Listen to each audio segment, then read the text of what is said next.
My favorite sports memory from a childhood was probably in basketball when we ended up winning and county champs, baby.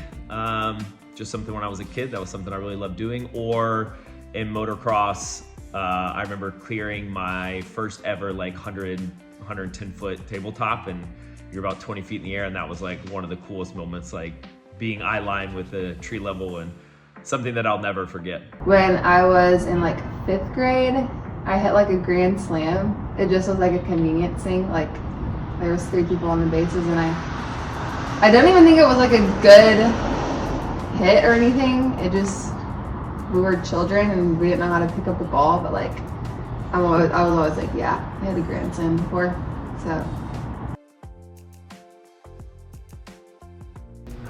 I would tell them, just do it because it's good opportunity and good challenge for check your fitness with other athletes. What would I tell someone who's considering signing up for the World Fitness Project? I would tell them, give it a shot. I think it's going to be a really fun season.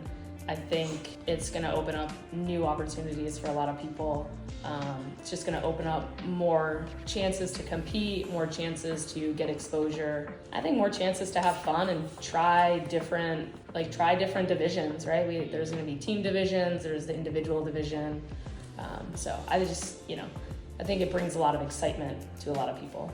I think you should definitely sign up for the WFP divisions. It'll be so much fun. You guys get to compete at the same time that we get to compete. So I just want to see everyone there having fun and sending it, honestly. I knew I was good for fitness when I won my first competition abroad. It was Cyprus called Aphrodite Games. Yeah, I was second there, and a lot of athletes was compete there from regionals, and that's why I started believing myself, because I win everybody there. Not everybody, but I was second. Always growing up, I had to work out and train just to make sure when I was racing motocross I didn't get hurt and break in half. So it was always something that I enjoyed doing, and from playing sports and hockey and basketball, baseball, everything growing up, it was always just something I like gravitated towards. And for me, as I kind of got out of the motocross scene, I was introduced to CrossFit of like, hey, you get a drink and hang out with your buddies when you're done, and this stuff's really hard. And I was like, man, let's try this and put some time and effort into that.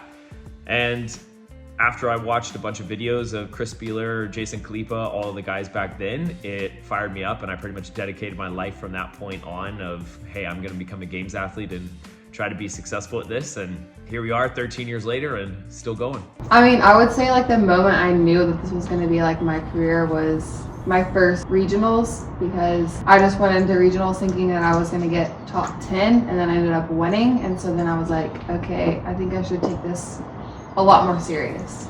So that was like a big moment where I knew like this is what I should be doing. But before that, I think I was just like super competitive with my sister and having a lot of fun, and we were just very naturally athletic. So I would tell to my younger self, believe in yourself, because people's opinions change every day. The biggest piece of advice is just like not to compare yourself to others or like others' paths. Like everyone has their own distinct path and time that stuff works out. So yeah, you just gotta not compare yourself to others. I mean, I don't know if it was like a lesson I've learned, but the last book I read has been really interesting about just like using your knowledge to help other people be successful. And that has really stuck out to me, because I feel like with this career, you're always focused on like, how good can I be as an athlete? And it's kind of like more self-driven. But I've kind of learned that I really want to try to help others along the way be the best that they can be as well. I would say prioritizing my own well-being is probably one of the tougher lessons to learn that I have learned, but it helps me stay balanced. It helps me stay more focused on everything else in my life. The lesson I learned last year was nobody cares.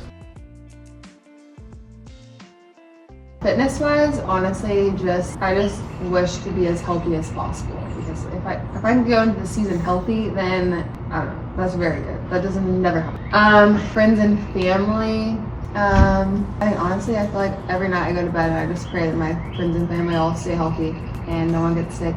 I just want all the people I love to be safe and healthy. If anyone knows me, everything in my house is constantly broken. So I just wish that stuff in my house would stop breaking, because being a homeowner is just, it's not very fun. Fitness related wish, I would ask for vitality. Friends and family, I would ask for, God, I wish I can combine it into two. I would ask for them to stay connected for the rest of our lives. And fun, I wish I would ask if I would want to fly. I could fly wherever I want. The biggest challenge was when I moved to United States without my family. I think the biggest challenge for me was when I tore my UCL on my arm. That was really devastating in the moment, and then extremely hard to come back from. I really rushed it. I tried to make my recovery as fast as possible, which I don't regret at all, but it was just made for a really hard time coming back, putting those expectations on myself. Very rewarding and accomplishing, and I'm so happy to have done that and write a book about it. That was really cool. That's actually something that I didn't expect to come from this, and yeah, it was hard.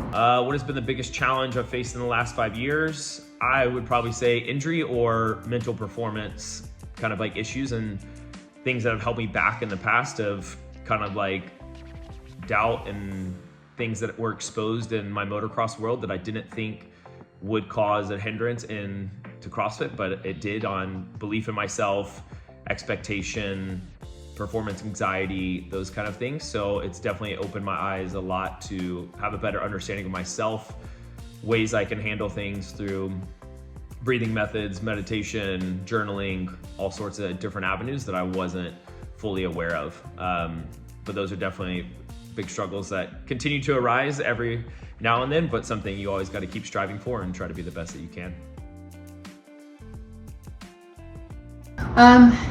Just something that I get to see every single day. I train with Amy Brim, and she is missing a leg. So just getting to watch her train is so inspiring, because it's just, it's harder for her, and she makes everything look effortless and very motivated. It's just so inspiring to see. It makes me want to be better.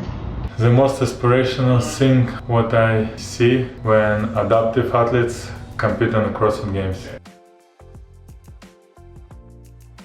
Where do I find my inspiration on the hardest and darkest days? That definitely comes from my kids, and always striving to be a better dad, better husband, and no matter what, knowing that when I go home, if I gave my best effort at the gym and everything that I tried to accomplish that day, that they would be proud.